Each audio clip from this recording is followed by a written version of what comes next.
I'm Bryce Cole, and I did collegiate sports. And here's a brief history. The first collegiate sporting event was held August 3rd, 1852. It was a crew race between Harvard and Yale. It was held in New Hampshire because a railroad company was trying to promote a new rail line they had put in and wanted to get people to travel on their rail line to the event. The first professional coach was William Wood. He was hired as the crew coach at Yale in 1864. The first athletic review committee was formed in 1881 at Princeton, and this was formed because of the dangerous nature of football and had administrators and faculty concerned.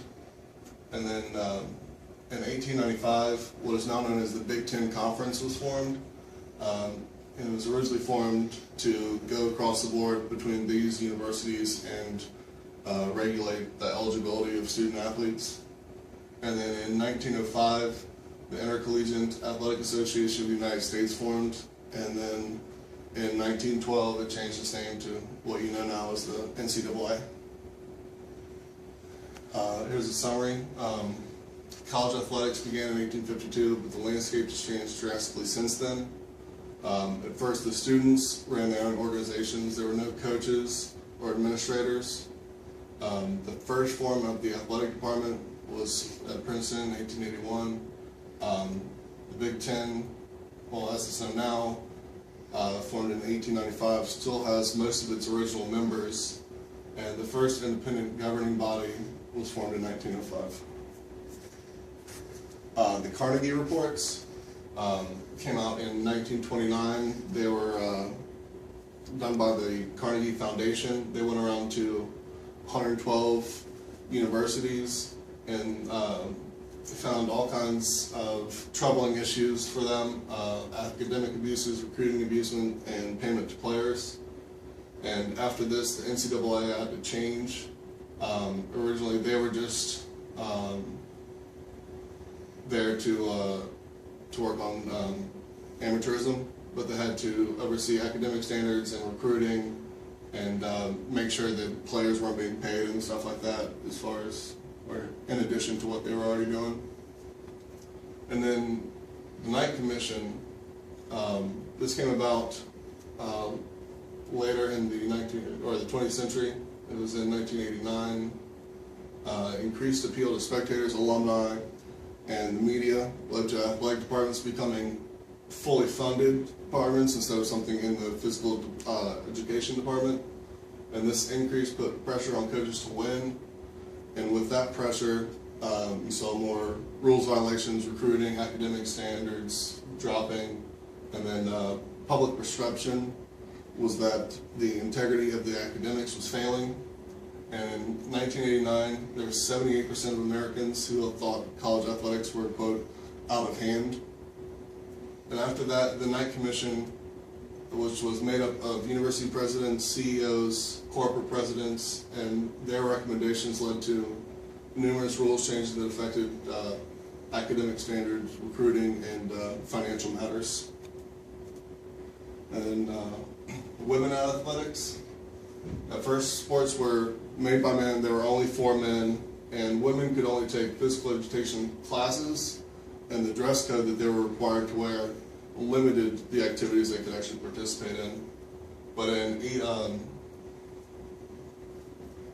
1892, Sandra Berenson introduced basketball to women. The Commission on Intercollegiate Athletics for Women was formed in 1966, followed by the Association for Intercollegiate Athletics for Women in 1971, and then that had an alternative model to the NCAA and men's sports that were more commercialized and about making money and not the true nature of the game. And then in 1981, the NCAA added women's championships as a way to try to encourage universities to leave the IA or AIAW and become full members, have men's and women's sports all under the NCAA umbrella. And they did this. They offered subsidies to help offset costs, more TV coverages of women's sporting events. And then there's Title IX, which is a federal law that had, it wasn't really meant to deal with sports as a whole. It was more just to make sure there was equal funding for men and women in any institution that receives federal funding. At first there was confusion as to whether or not it applied to athletic departments.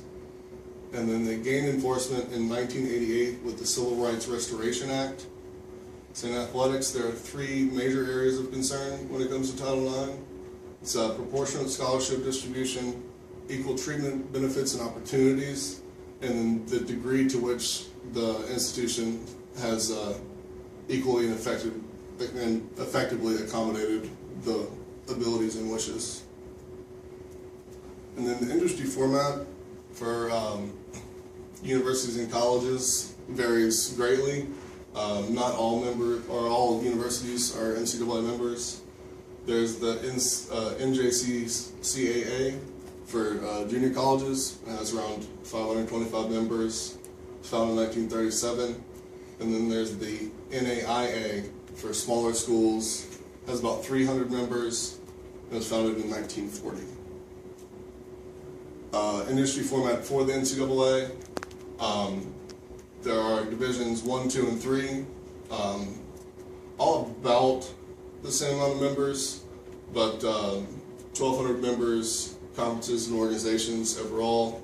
The formats of how the athletic departments are run depend on whether it's Division 1, 2, or 3, and also schools' philosophy, their governance, their attitudes on winning are all important factors in how athletic departments and the NCAA are run. And then the challenging issue for the college athletics is that they're constantly changing. Over just the past 5 years, you've seen NCAA facing lawsuits, conference realignments, issues with governance and eligibility. There's the scandal at UNC with people taking fake classes, the down in Miami with all the money they've been receiving, allegedly. And then career implications. Collegiate sports is going to be somewhere where it's tough to find a job.